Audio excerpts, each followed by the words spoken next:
What's going on, y'all? It's LJ. Snow, coffee, and records. This is what's been spinning in the music room for the past month. Dig it. Starting things off from 2007, this isn't what's been spinning, it's what's been reading.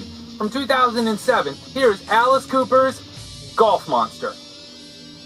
Golf Monster? Is the king of shock rock really a golfer? And so here's the deal. I love Alice, and I can quote Caddyshack for days. It looks like I'm a wreck. It's in the hole!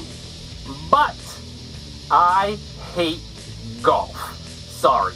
I'm more likely to use a 9-iron to prop up the hood of the pickup while changing ignition coils than I am to play the back nine with it.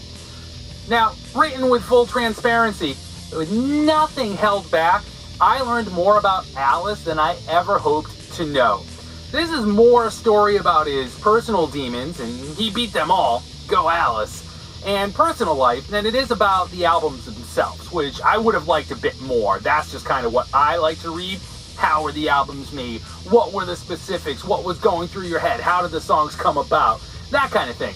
But there's still plenty here about the albums, about the tours, the recording, and so on to entertain my brain for the better part of a month. It is a good read, it is a quick read, and the golf stuff that follows each chapter is easily skipped. No offense, Alice. Now that we all know how I feel about golf, let's get into the records. From 1973, here's an absolute classic. The sixth album from the Alice Cooper Band as it was then known, Billion Dollar Babies, of course. Great detail on this album in the book, Bob Ezrin's production, the band's peaking stardom, burnout, and then Alice's rebirth as a solo artist. Man, what a period. Billion Dollar Babies being a name that three members of the band would later trade on and go by that name for a one-and-done album, which is also absolutely fantastic and well worth checking out. Just the tracks on this album. Hello Hooray, Elected, No More Mr. Nice Guy, Generation Landslide, La Da Da Da Da. This is when guitars had a life, and if you could play one, you were immortal. This is Alice Cooper's Destroyer. It's just like Kiss's Destroyer. There's songs there that they just work in the context of the album, but not on their own. This is Alice's Destroyer, which Bob Ezrin would also go on to help create just a couple of years later. So maybe he and Kiss got the idea here. Regardless, Billion Dollar Babies remains near perfect. An absolutely amazing album. If for some reason, by some stretch of the imagination, you've not at least heard this, go hear it. Go hear it. Then comment, but go hear it first. We'll jump forward a whole bunch of years for the next one. 16 to be exact, to 1989 with Annihilator's Alice in Hell. Man, Alice in Hell. It starts innocent enough with a classical piece called Crystal Ann. But then it transitions into the classic Alice in Hell, which is a track just about everybody that's familiar with 80s thrash metal has heard. But it's the follow-up tracks like Welcome to Your Death and Wicked Mystic and Burns Like a Buzzsaw Blade, where all technical thrash hell breaks loose and the album just opens wide up. For a debut, this one is as strong as you had any right to ask for, and it shakes up the thrash template at the time, that late 80s thrash template, just enough to differentiate itself from the rest of the stuff that was out there.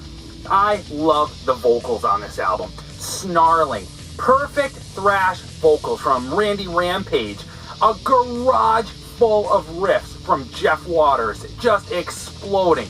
An absolute classic time-tested late 80s thrashterpiece. Here is Accept's Blind Rage. 14 years of silence. 14 years the band is gone. And then bam, bam, bam! 3 amazing, insanely good albums back to back to back in 4 years.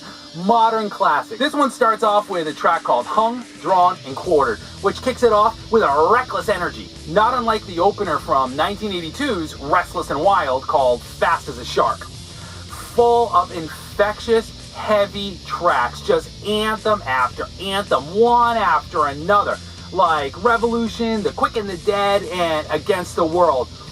Mark Tornillo's vocals, man, proudly carrying the torch, lit by legendary Udo Dirkschneider, while Wolf Hoffman and Herman Frank's leads Man, they just leave the fretboard smoking, ablaze. And Stefan tears through drum heads by the truckload.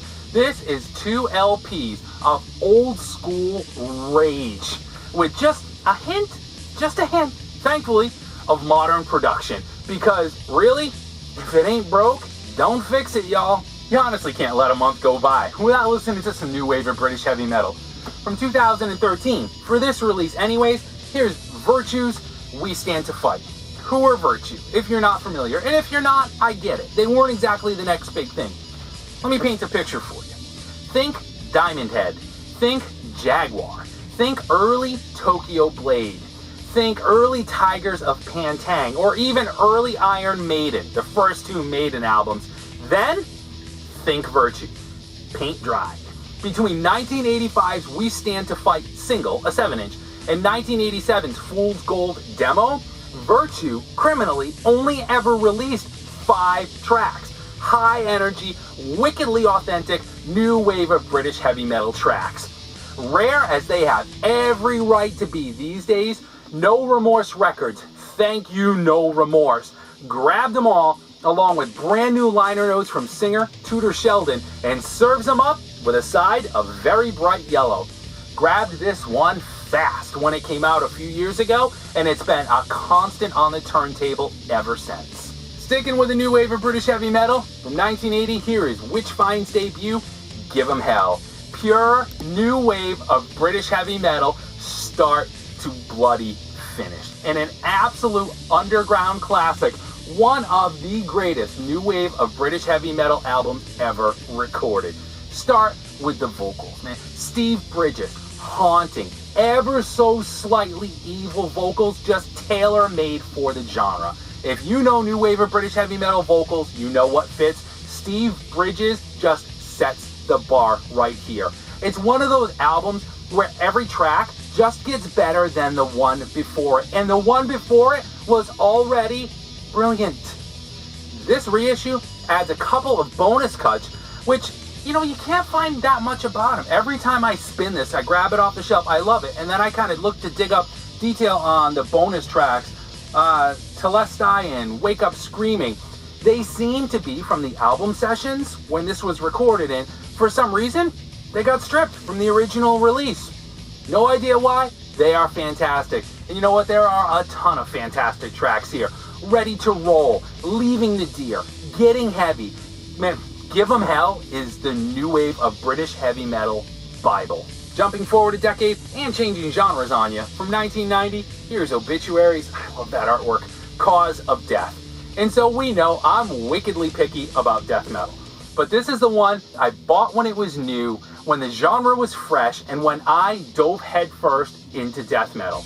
Coming just a year after the debut, Slowly We Rot, which was full of songs they performed for years while still working 9-to-5 day jobs, Cause of Death added James Murphy. We all know who he is now. At that point, not so much. Soon to join Death and later even Testament on guitar.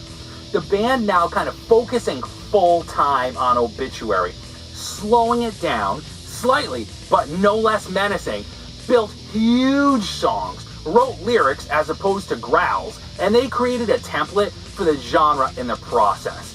Tracks like Dying, Body Bag, Turned Inside Out, the title track, John Tardy's more guttural than Sepultura, but more decipherable than Deicide's vocals, Don Tardy's thunderstorm of a bottom end, and this is just Death Metal 101, an album that never gets old. From 2005, here is Testament, live in London. The Bay Area Thrashers' original skull-splitting lineup, plus one, crushing it for the first time since 1992's excellent The Ritual, and a full 3 years before they reunited, minus one, for 2008's Formation of Damnation, with a set list that you cannot complain about. True to the first 5 albums which that lineup recorded, there's favorites, there's deep cuts, there's a band that hadn't lost a step, and they level London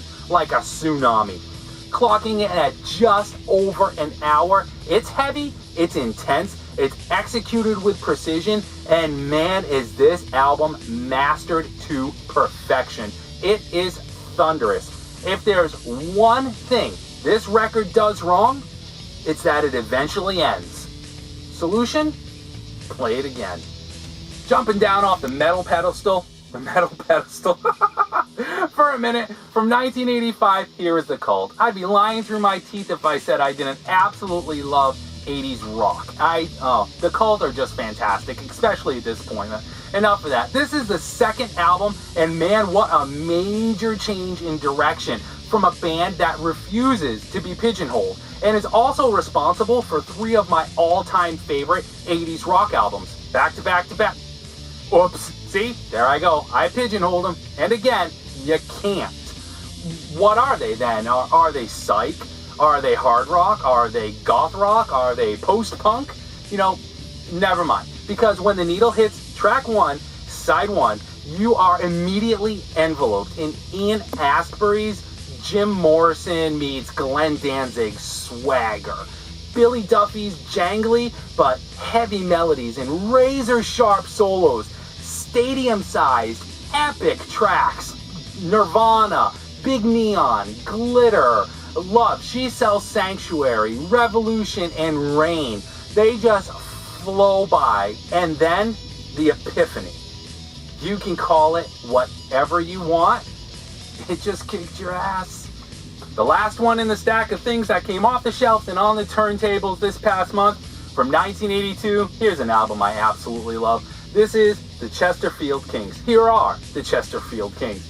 It is the debut from, if you're not familiar, a 1980s garage rock, psych rock revival troupe from Rochester, New York. And Chesterfield Kings, I mean, there's a name Rod Serling would have submitted for your approval. This cigarette, Chesterfield King, gives all the advantages of extra length and much more. It's an album of covers, and obscure ones at that. Wow, they dug for these. And you know, I've not spun this one in a couple of years. And it didn't take more than just seeing it on the shelf to yank it off and get it on the turntable, because I love this record.